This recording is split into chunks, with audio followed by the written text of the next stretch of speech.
당신은 지금 인생에서 가장 중요한 갈림길 앞에 서 있습니다. 65세, 이 나이가 되면 우리의 삶은 두 갈래로 나뉩니다. 건강하고 활기찬 삶을 이어가는 사람들과 질병과 고립 속에서 힘겨운 노후를 보내는 사람들. 오늘 이 영상은 여러분의 남은 인생을 완전히 바꿔놓을 수 있는 이야기가 될 것입니다. 황금빛 노후 채널은 시청자분들과 함께 건강한 노후를 준비해 오고 있습니다. 시청자 여러분들의 소중한 경험과 지혜를 나누며 우리는 노년의 삶이 얼마나 아름답고 의미 있을 수 있는지 함께 발견해 왔죠. 오늘 영상을 끝까지 시청하시면 65세 이후의 삶을 결정짓는 5가지 핵심 요소와 그것들을 현명하게 대처하는 방법을 알게 되실 겁니다. 시작하기 전 이 영상이 도움될 것 같으신 분들은 구독과 좋아요 버튼을 눌러주세요. 여러분의 작은 관심이 더 많은 분들에게 희망이 될 수 있습니다. 67세 김순자 할머니의 이야기로 시작해 보겠습니다. 2년 전 그녀는 자신의 인생에서 가장 큰 위기를 맞이했습니다. 평생 가족을 위해 헌신하며 살아온 그녀였지만 65세가 되던 해 예상치 못한 건강 악화로 인생이 완전히 뒤바뀌게 됩니다. 선생님, 제가 얼마나 더 이렇게 살 수 있을까요?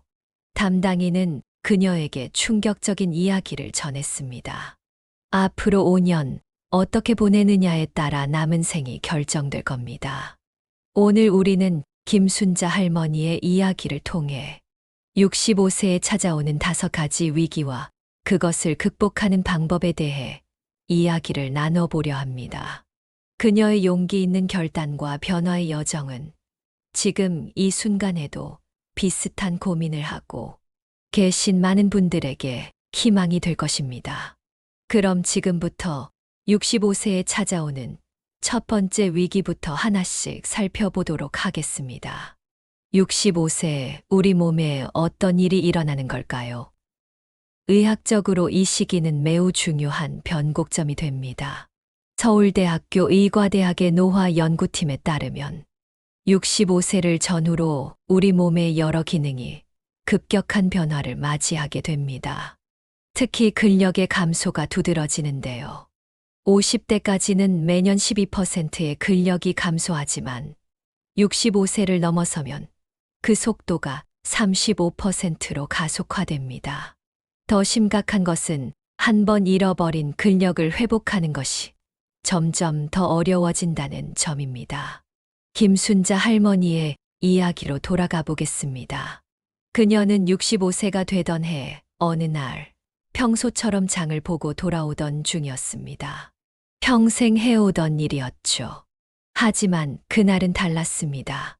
그날따라 장바구니가 유난히 무겁게 느껴졌어요. 평소 드는 무게인데 집에 도착했을 때는 온몸이 떨리고 있더라고요. 이것은 시작에 불과했습니다. 얼마 후 그녀는 아침에 일어날 때 허리 통증을 느끼기 시작했고 무릎 관절도 뻣뻣해졌습니다. 손주들과 놀아주는 것도 점점 힘들어졌죠. 처음엔 그저 피곤해서 그런가 보다 했어요. 하지만 며칠이 지나도 몇 주가 지나도 나아지지 않았죠. 오히려 점점 더 심해졌어요. 국립노화연구소의 최근 연구 결과를 보면 65세 전후로 나타나는 이러한 신체 변화는 결코 우연이 아닙니다.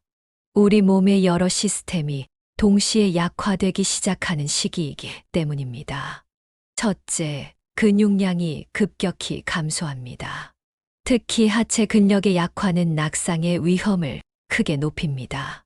둘째, 뼈 미네랄 밀도가 낮아져 골다공증의 위험이 증가합니다. 셋째, 심폐 기능이 저하되어 일상적인 활동에도 쉽게 피로를 느끼게 됩니다. 넷째, 면역력이 약화되어 각종 질병에 취약해집니다. 다섯째, 호르몬 분비의 변화로 인해 체지방이 증가하고 대사질환의 위험이 높아집니다. 하지만 희망적인 소식이 있습니다. 의학계에서는 이러한 변화가 불가피한 것이 아니라고 말합니다. 65세 이전부터 적절한 준비와 관리를 한다면 이러한 변화의 속도를 현저히 늦출 수 있다는 것이죠.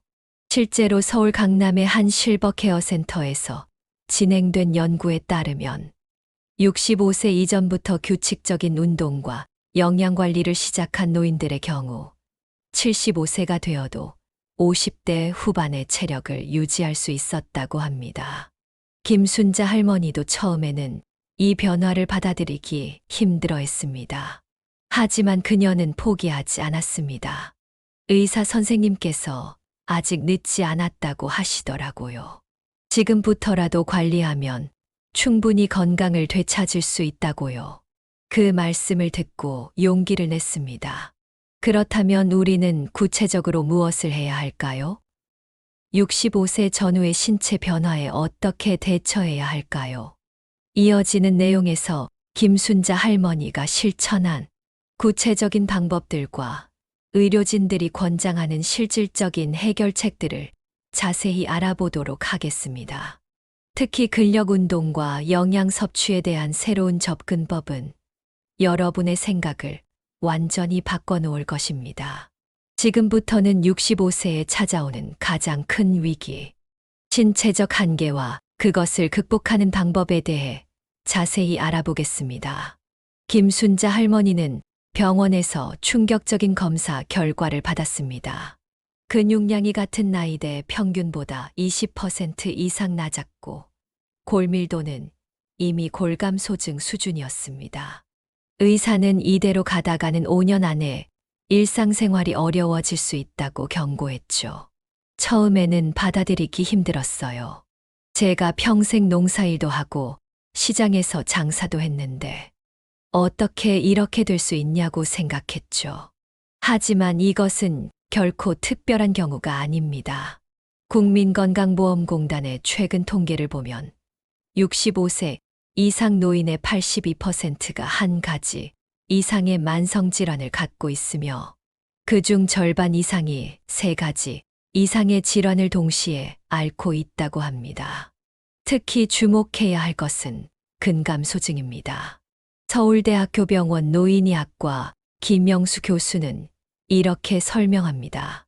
근감소증은 단순히 근육이 줄어드는 것 이상의 문제입니다. 근육은 우리 몸의 단백질 저장고이자 면역력의 기초입니다. 근육량이 감소하면 전반적인 건강이 급격히 나빠질 수 있습니다. 더 심각한 것은 이러한 변화가 걷잡을 수 없이 빠르게 진행된다는 점입니다.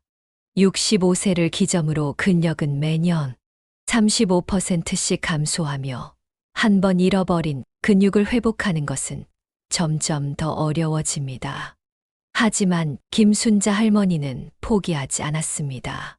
그녀는 담당이가 제안한 신체 재활성화 프로그램을 시작했습니다. 처음에는 무서웠어요. 이 나이에 운동을 시작한다는 게. 하지만 전문가와 함께 천천히 시작하니까 할만하더라고요. 이 프로그램의 핵심은 다음과 같습니다. 첫째, 근력 운동입니다. 무게를 들어 올리는 것이 아닌 자신의 체중을 이용한 간단한 운동부터 시작합니다. 의자에서 일어났다 앉았다 하는 것만으로도 충분한 운동이 될 수 있습니다. 둘째, 단백질 섭취입니다. 65세 이상은 젊은 사람보다 40%더 많은 단백질이 필요합니다. 김순자 할머니는 매끼 손바닥 크기의 단백질을 섭취하는 것을 목표로 했습니다. 셋째, 균형 운동입니다. 낙상은 노인의 건강을 위협하는 가장 큰 위험 요소 중 하나입니다. 매일 5분씩 한 발로 서는 연습을 하는 것만으로도 큰 효과를 볼 수 있습니다. 넷째, 걷기입니다. 하루 30분의 걷기는 뼈 건강, 심폐 기능, 그리고 인지 기능 개선에 모두 도움이 됩니다. 이러한 노력의 결과는 놀라웠습니다. 6개월 후 김순자 할머니의 근력은 20% 이상 증가했고 골밀도도 개선되기 시작했습니다. 무엇보다 중요한 것은 그녀가 다시 자신감을 찾았다는 점입니다. 이제는 장보기가 전혀 힘들지 않아요. 손주들과 놀아주는 것도 즐겁고요. 제 나이에도 이렇게 변할 수 있다는 게 정말 신기해요. 국내 최대 규모의 노인건강연구소가 진행한 10년간의 추적 조사에 따르면 65세의 적절한 건강관리를 시작한 사람들의 85%가 75세까지 건강한 독립생활을 유지할 수 있었다고 합니다. 반면 적절한 관리를 하지 않은 경우 75%가 5년 이내에 심각한 건강 문제를 겪었습니다. 이것이 바로 65세가 중요한 이유입니다. 하지만 걱정하지 마세요. 지금 이 순간부터 시작하면 됩니다. 다음 영상에서는 김순자 할머니가 실천한 구체적인 운동 방법과 영양 섭취 요령을 자세히 알아보도록 하겠습니다. 특히 집에서 혼자 할 수 있는 안전한 운동법에 대해 자세히 다룰 예정이니 끝까지 시청해 주시기 바랍니다. 이제 65세에 맞이하게 되는 세 번째 위기, 가족 관계의 변화에 대해 이야기해 보겠습니다. 이 문제는 신체적 건강만큼이나 우리의 삶에 큰 영향을 미치지만 많은 분들이 말씀하시기를 꺼려하는 주제이기도 합니다. 김순자 할머니의 이야기로 돌아가 보겠습니다. 그녀에게 가장 큰 상처가 된 것은 예상치 못한 곳에서 왔습니다. 바로 가족들의 달라진 태도였죠. 작년까지만 해도 일주일에 한 번은 꼭 찾아오던 아들. 며느리가 이제는 한 달에 한 번 오기도 힘들다고 하더라고요. 아프다는 말을 했더니 요양원을 알아보자고 가슴이 찢어지는 것 같았어요. 이것은 김순자 할머니만의 이야기가 아닙니다. 서울대학교 노년학연구소의 조사에 따르면 65세 이상 노인의 78%가 자녀와의 관계에서 소외감을 경험한다고 합니다. 특히 건강이 악화되면서 이러한 문제는 더욱 심각해지는 경향을 보입니다. 전에는 손주들 돌봐주고 집안일도 도와주면서 제 역할이 있었는데 이제는 오히려 제가 짐이 되는 것 같아 마음이 아팠죠. 하지만 여기서 주목해야 할 점이 있습니다. 노인복지 전문가 박정희 교수는 이렇게 설명합니다. 가족관계의 변화는 피할 수 없는 현실입니다. 하지만 이것이 반드시 부정적인 것만은 아닙니다. 오히려 이 시기를 새로운 관계를 정립하는 기회로 삼을 수 있습니다. 실제로 성공적으로 이 시기를 극복한 사례들을 보면 세 가지 공통점이 있습니다. 첫째, 경제적 독립입니다. 자녀에게 의존하지 않으려는 노력이 가족 관계 개선의 첫걸음이 됩니다. 김순자 할머니도 기초연금과 함께 소소한 부업을 시작했습니다. 복지관에서 손뜨개 교실을 알게 됐어요. 거기서 배운 솜씨로 아기 옷을 만들어 팔기 시작했죠. 큰 돈은 아니지만 내 힘으로 버는 돈이라 무척 뿌듯했어요. 둘째, 심리적 독립입니다. 자녀의 삶에 지나치게 개입하지 않는 것이 중요합니다. 국립노인복지센터의 연구에 따르면 적절한 거리를 유지하는 가족일수록 관계 만족도가 높았다고 합니다. 이제는 며느리가 하는 집안일에 간섭하지 않아요. 손주 교육 문제도 부모의 결정을 존중하죠. 오히려 그러니까 더 자주 찾아오는 것 같아요. 셋째, 새로운 소통 방식의 습득입니다. 김순자 할머니는 스마트폰 사용법을 배웠습니다. 이제는 손주들과 영상통화도 하고 가족들과 단체 채팅방에서 일상을 공유합니다. 처음에는 어려웠지만 복지관에서 하는 스마트폰 교실에 다니면서 하나씩 배웠어요. 이제는 손주들이 할머니가 보내는 이모티콘이 귀엽다고 좋아해요. 특히 주목할 만한 것은 이러한 변화가 가져온 예상치 못한 긍정적 효과입니다. 경제적, 심리적 독립을 이루면서 오히려 가족들과의 관계가 더욱 돈독해진 것입니다. 이제는 제가 먼저 너무 바빠 보이는데 이번 주말은 쉬어라라고 말할 수 있어요. 그러면 오히려 아들이 어머니가 보고 싶어서 왔어요 하면서 찾아오더라고요. 노년 심리학자들은 이것을 건강한 분리라고 부릅니다. 서로의 독립성을 인정하면서도 정서적 유대는 더욱 강화되는 현상이죠. 이것이 바로 65세 이후 가족 관계의 이상적인 모습입니다.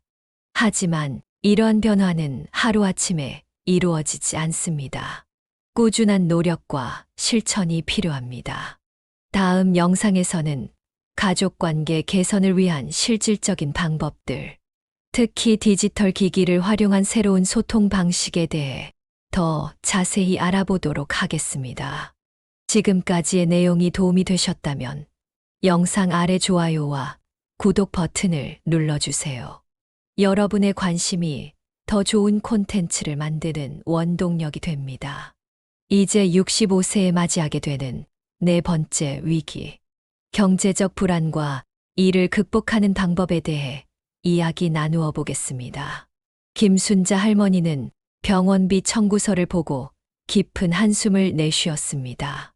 한 달 기초연금으로는 병원비조차 감당하기 힘들었죠. 평생 자식 교육과 결혼 자금을 모으느라 본인의 노후 준비는 뒷전이었습니다. 젊었을 때는 나중에 늙어서 돈이 뭐가 필요하겠나 하고 살았어요. 아이들 뒷바라지만 잘하면 된다고 생각했죠. 그게 큰 실수였네요.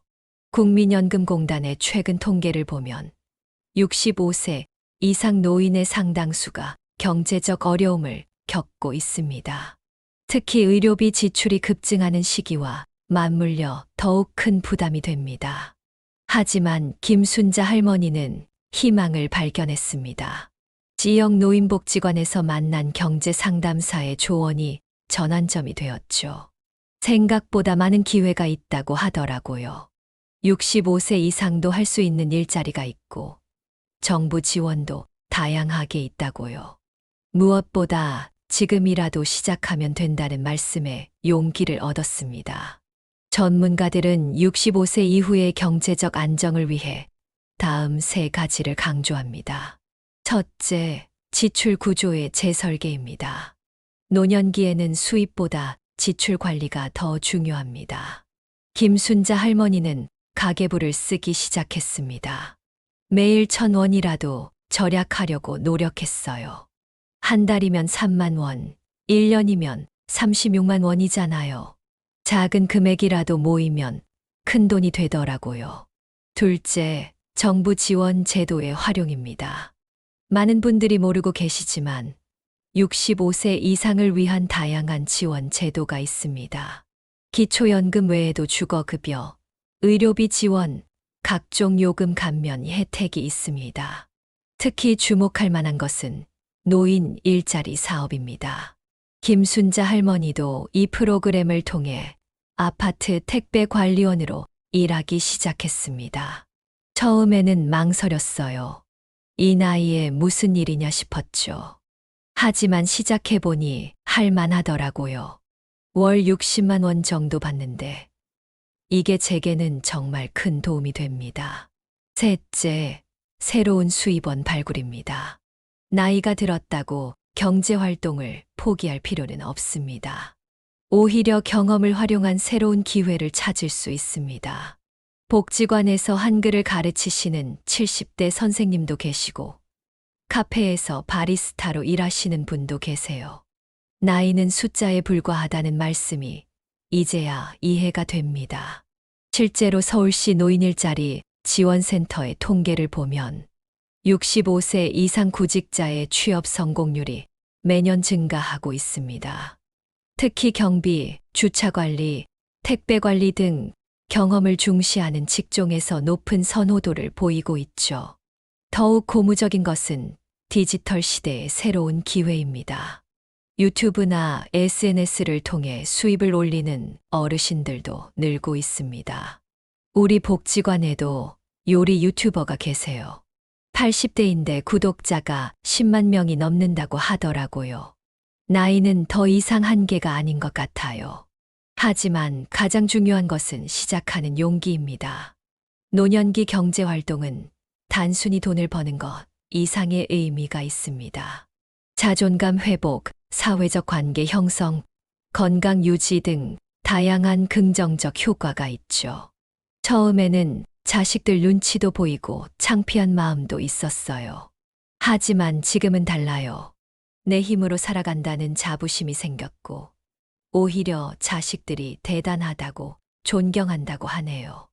다음 영상에서는 65세 이상도 시작할 수 있는 구체적인 경제활동 방법과 성공적으로 정착하신 분들의 노하우를 자세히 소개해 드리도록 하겠습니다. 특히 정부 지원, 제도 신청 방법과 노인, 일자리 지원 사업 참여 방법을 상세히 다룰 예정이니 끝까지 시청해 주시기 바랍니다. 오늘 내용이 도움이 되셨다면 좋아요와 구독 부탁드립니다. 이제 65세에 맞이하게 되는 5번째 위기, 정신건강의 문제에 대해 이야기를 나누어 보겠습니다. 많은 분들이 말씀하시기를 꺼리시는 주제이지만 이것은 우리가 반드시 마주해야 할 현실입니다. 김순자 할머니는 어느 날 문득 거울을 보다가 눈물을 흘렸습니다. 달라진 외모, 줄어드는 체력, 멀어지는 가족들. 이 모든 변화를 받아들이기가 너무나 힘들었습니다. 아침에 눈을 뜨는 것조차 힘들었어요. 옛날에는 해 뜨기 전에 일어나 시장에 가고 집안일도 했는데 이제는 하루 종일 방 안에만 있고 싶더라고요. 이것은 단순한 우울감이 아닙니다.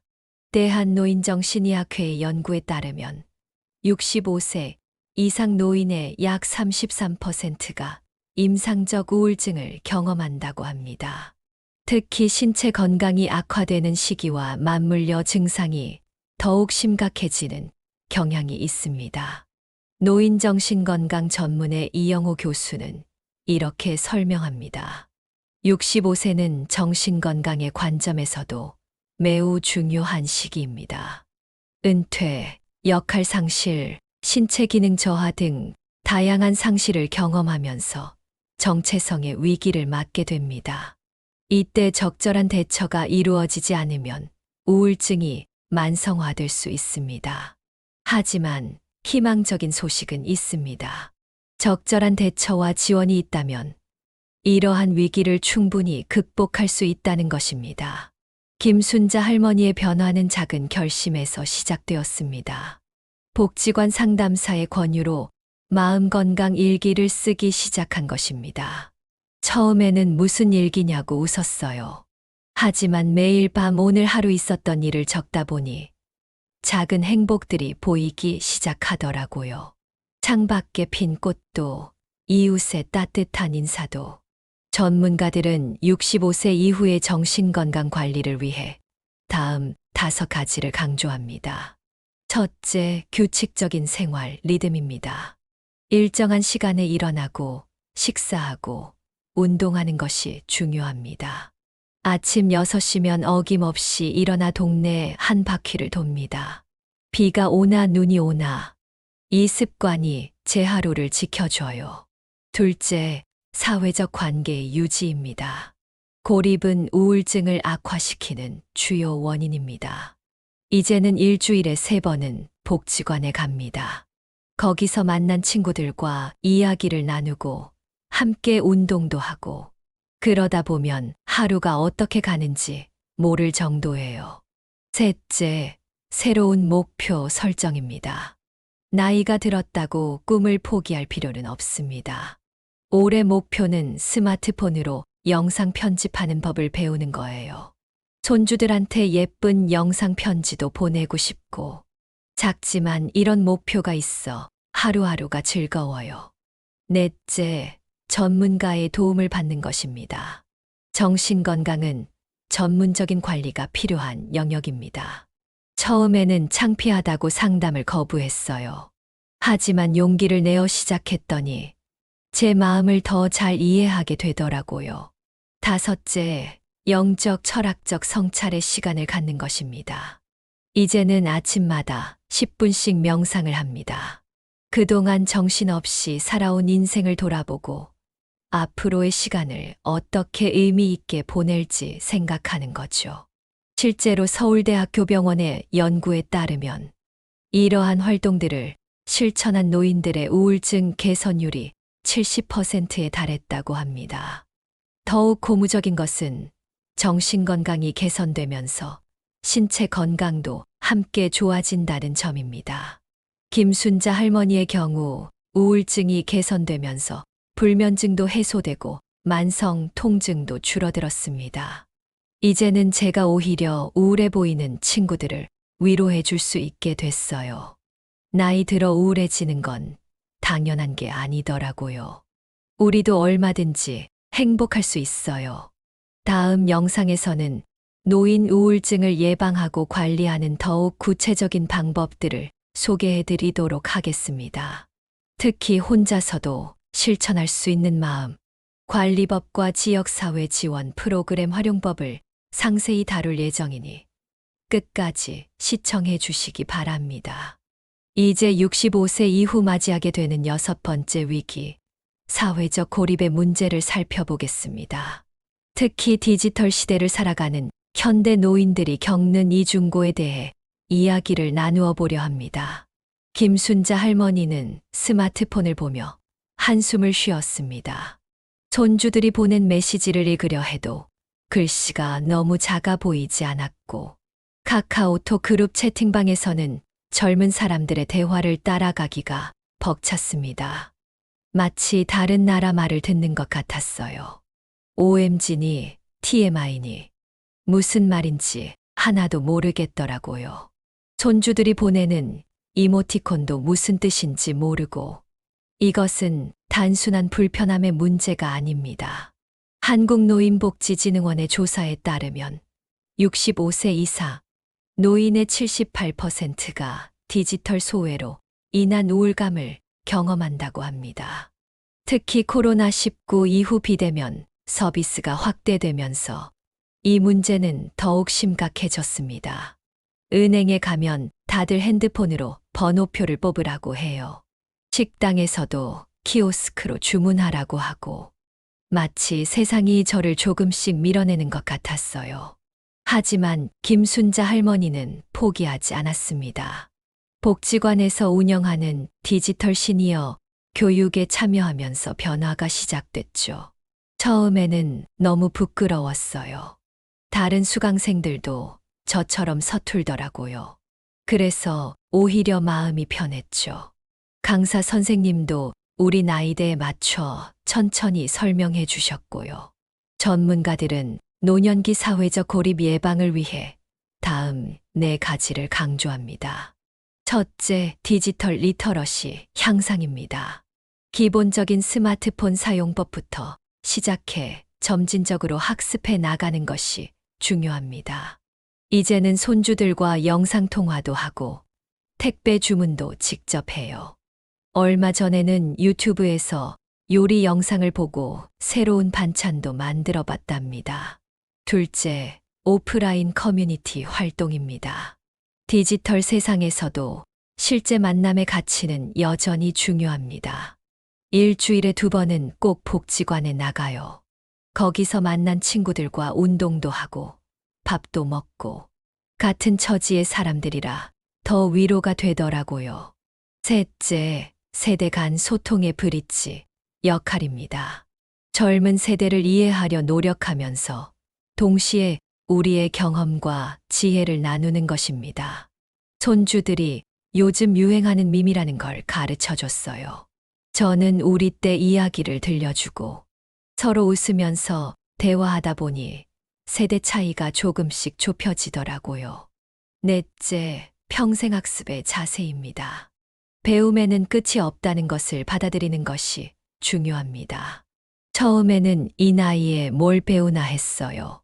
하지만 하나씩 익혀갈 때마다 성취감도 느끼고 자신감도 생기더라고요. 이제는 오히려 새로운 것을 배우는 게 즐거워요. 실제로 서울시 디지털 역량 강화 프로그램에 참여한 노인들의 사회활동 참여율이 45% 증가했다는 연구 결과가 있습니다. 더욱 고무적인 것은 이들의 우울증 발생률이 현저히 낮았다는 점입니다. 요즘은 제가 먼저 손주들에게 카카오톡으로 안부를 물어요. 이모티콘도 잘 쓰고 유튜브에서 본 재미있는 영상도 공유하고 손주들이 저보고 힙한 할머니라고 하더라고요. 특히 주목할 만한 것은 디지털 기기 활용 능력 향상이 가져온 예상치 못한 긍정적 효과입니다. 온라인 쇼핑으로 생활비도 절약하고 건강관리 앱으로 운동량도 체크하게 되었답니다. 이제는 스마트폰이 무서운 게 아니라 제 삶을 더 풍요롭게 만드는 도구가 됐어요. 세상이 이렇게 넓어질 수 있다는 걸 이제야 알았네요. 다음 영상에서는 노인을 위한 디지털 교육 프로그램과 무료 강좌 정보, 그리고 실생활에서 바로 활용할 수 있는 스마트폰 활용 팁을 자세히 소개해 드리도록 하겠습니다. 특히 키오스크 사용법과 모바일 뱅킹 안전하게 사용하기에 대해 중점적으로 다룰 예정이니 끝까지 시청해 주시기 바랍니다. 지금까지 우리는 65세에 맞이하게 되는 5가지 위기에 대해 알아보았습니다. 이제 김순자 할머니가 어떻게 이 모든 위기를 극복하고 새로운 삶을 시작하게 되었는지 그 구체적인 변화의 과정을 함께 살펴보도록 하겠습니다. 1년 전 김순자 할머니는 인생에서 가장 큰 결단을 내립니다. 바로 자신의 삶을 완전히 바꾸기로 한 것이죠. 더 이상 이렇게 살 수는 없다고 생각했어요. 하루하루가 무너져가는 것 같았거든요. 그래서 의사 선생님께서 말씀하신 대로 하나씩 시작해보기로 했습니다. 변화는 아주 작은 것에서 시작되었습니다. 매일 아침 6시에 일어나 동네 한 바퀴를 도는 것부터 시작했죠. 처음에는 100m도 걷기 힘들었어요. 무릎이 아프고 숨이 차고. 하지만 포기하지 않았습니다. 한 걸음, 한 걸음 늘려가다 보니 이제는 하루 5,000보가 기본이 되었어요. 두 번째 변화는 식단이었습니다. 영양사의 조언을 따라 단백질 섭취를 늘리고 영양제도 규칙적으로 복용하기 시작했습니다. 아침마다 삶은 계란 2개와 우유를 꼭 먹어요. 점심에는 닭가슴살이나 생선을 먹고 저녁은 가볍게 채소 위주로. 이렇게 하니까 체력이 눈에 띄게 좋아지더라고요. 세 번째는 사회적 관계의 회복이었습니다. 복지관 프로그램에 참여하면서 새로운 친구들을 만났고 함께 운동하고 공부하는 즐거움을 알게 되었죠. 이제는 매주 화요일이 기다려져요. 그날이 우리 운동 모임이 있는 날이거든요. 운동하고 나서 다 같이 차 한잔 하면서 이야기 나누는 시간이 하루 중 가장 행복한 순간이에요. 네 번째는 경제적 자립을 위한 노력이었습니다. 노인 일자리 프로그램을 통해 아파트 택배 관리 일을 시작했고 틈틈이 손뜨개 소품도 만들어 팔기 시작했습니다. 처음에는 창피했어요. 하지만 제 힘으로 번 돈으로 손주들 용돈도 주고 병원비도 해결하니까 자존감이 높아지더라고요. 이제는 당당하게 일한다고 말할 수 있어요. 5번째는 디지털 기기 활용 능력 향상이었습니다. 스마트폰 교실에 등록해서 기본적인 앱 사용법부터 배웠고, 이제는 유튜브로 요리 영상도 보고 온라인 쇼핑도 합니다.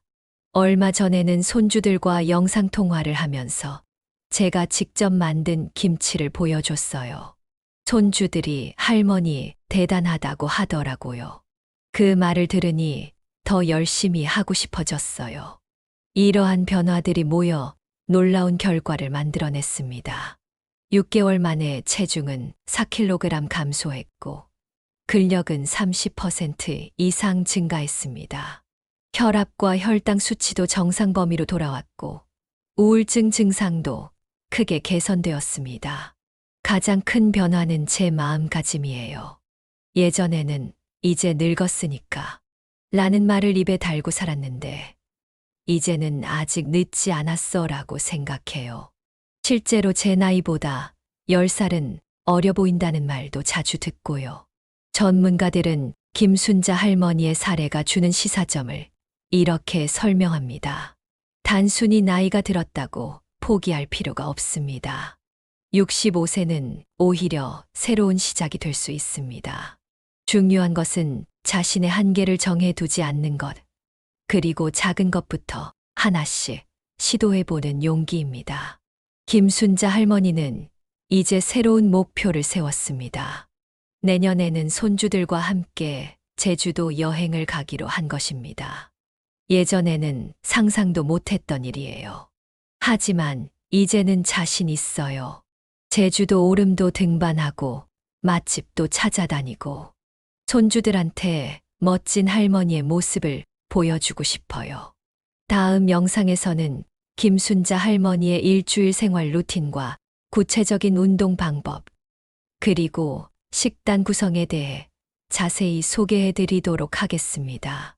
특히 혼자 사는 어르신들도 쉽게 따라 하실 수 있는 실천 방법들을 중심으로 설명해 드릴 예정이니 끝까지 시청해 주시기 바랍니다. 이제 마지막으로 65세를 새로운 시작점으로 삼은 분들의 놀라운 변화 사례와 구체적인 실천 가이드를 나누어 보도록 하겠습니다. 김순자 할머니처럼 인생의 전환점을 맞이한 분들이 있습니다. 83세의 박영수 할아버지는 65세에 시작한 수영으로 전국 마스터즈 대회에서 금메달을 따셨습니다. 처음 수영장에 갔을 때 모두가 말렸어요. 하지만 저는 매일 조금씩이라도 연습했습니다. 그러다 보니 어느새 실력이 늘어 있더군요. 나이는 숫자에 불과하다는 말, 이제는 진심으로 공감합니다. 78세의 이미경 할머니는 65세에 시작한 스마트폰 공부로 이제는 1만 명의 구독자를 가진 유튜버가 되었습니다. 젊은 사람들만 하는 줄 알았죠. 하지만 우리 세대의 이야기도 귀 기울여주는 사람들이 많더라고요. 이제는 매주 한 편씩 영상을 올리는 게 저희 낙이 되었습니다. 이러한 성공 사례들에는 공통된 5가지 습관이 있었습니다. 첫째, 작은 시작의 법칙입니다. 하루 5분부터 시작하더라도 꾸준히 하는 것이 중요합니다. 처음부터 욕심내지 마세요.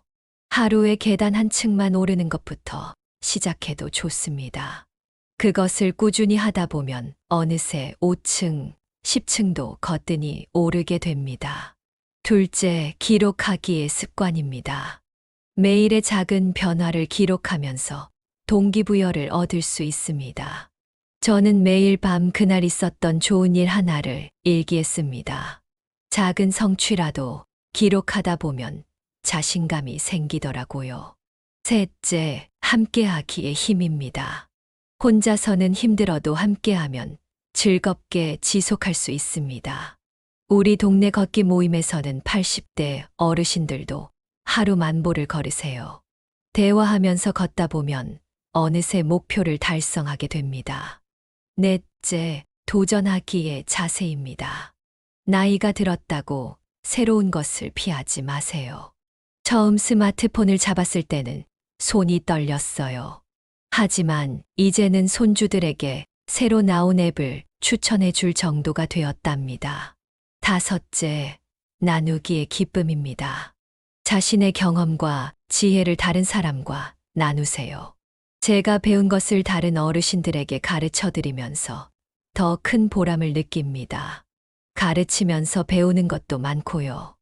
이제 여러분을 위한 구체적인 실천 계획을 세워보겠습니다. 첫 주는 건강한 몸 만들기입니다. 아침 10분 스트레치, 점심 15분 걷기, 저녁 5분 근력 운동. 둘째 주는 마음 건강 지키기입니다. 매일 감사일기 쓰기, 주 2회 이상 친구와 통화하기, 하루 10분 명상하기. 셋째 주는 관계 넓히기입니다. 지역복지관 프로그램 참여, 가족과 영상통화하기, 이웃과 인사 나누기. 넷째 주는 새로운 도전하기입니다. 스마트폰 한 가지 기능 익히기. 취미 동아리 가입하기. 봉사활동 시작하기. 이제 우리 함께 시작해 보시는 건 어떨까요? 지금 이 순간이 바로 변화의 시작점이 될 수 있습니다.